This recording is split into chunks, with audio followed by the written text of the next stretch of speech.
Hey guys, welcome back to Rossoneri TV. I'm Gio and I'm here for the match preview of Carpi against AC Milan. Match that will be played on Sunday at 8:45 p.m. Italian time in Modena. And of course that is because Carpi play their home games in Modena as they're not allowed to play in their home stadium for some reason. But before I get into the match preview, I just want to give a brief background of how both of these teams are heading into this match. Let's start off with Milan. Of course, last weekend we saw them coming up against Sampdoria in a great fashion, scoring 4 goals and putting most of their chances away where it could have even been 5 or 6 goals by the end of the match. But what Milan fans finally saw was a rejuvenating a rejuvenating team, a team full of freshness, spirit, and finally something that we were lacking to see for such a long time.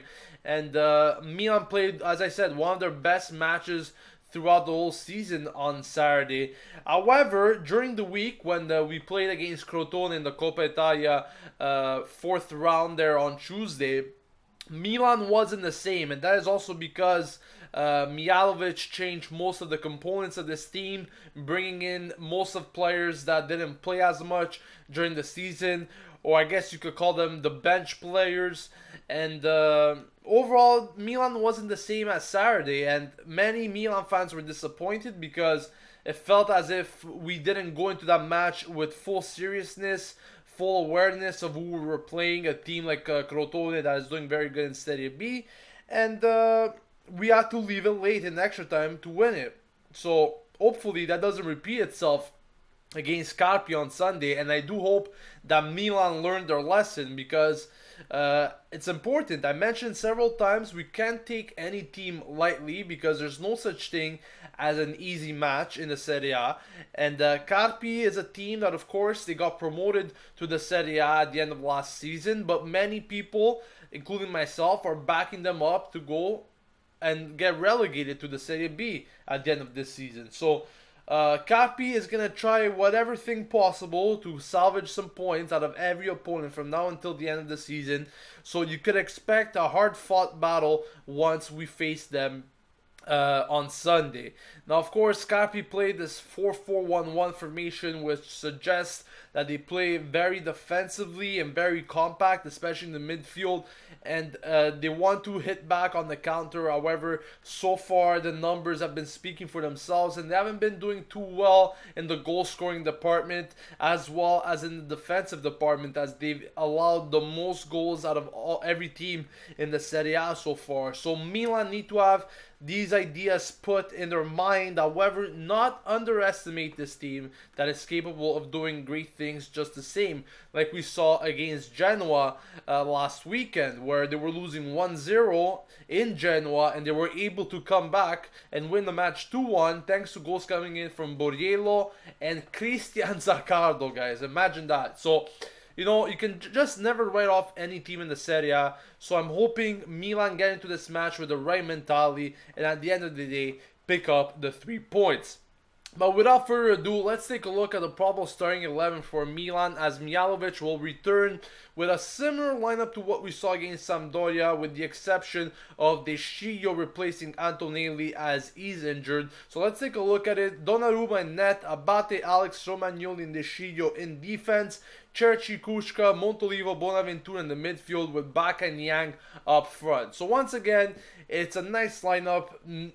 The only change from Sampdoria is De Sciglio, so I'm not expecting a big change in performance-wise. I hope we keep up that performance that we saw against Sampdoria, because I want us to keep on playing like that. But we need to understand one thing, that it's not going to be like that every week. As we know, Milan is a very inconsistent team.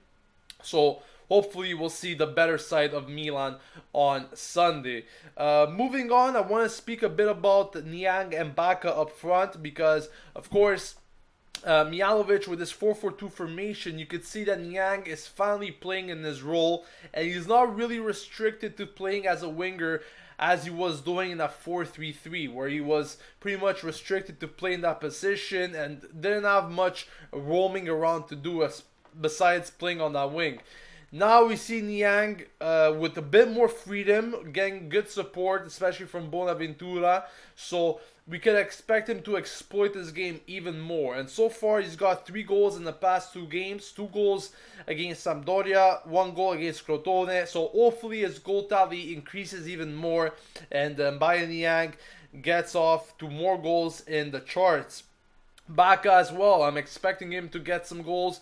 He hasn't been scoring in the few games now, so hopefully he gets the service that he deserves and bangs in a few himself. But overall, I just want the 3 points, and there's no excuse as to why we shouldn't be getting the 3 points against Carpi.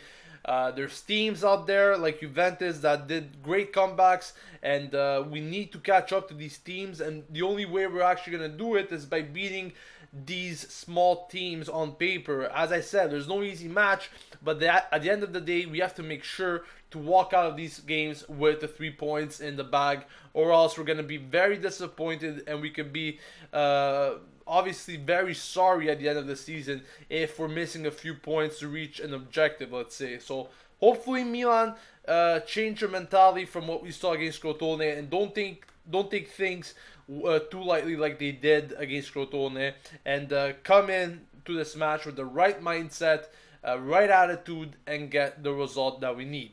So that wraps up my match preview, guys. Thank you for watching. Don't forget to subscribe to Rossoneri TV to stay updated with everything AC Milan. Also, don't forget to subscribe in order to support us, as we are very close to reaching 7,000 subscribers, and it will mean the world to us if you subscribe to us if you haven't already. So on that note, guys, I'll be seeing you tomorrow for the FIFA Predicts video, and on Sunday for the match review. Thank you for watching once again. This has been Gio signing off from Rossoneri TV, and as always, Forza Milan!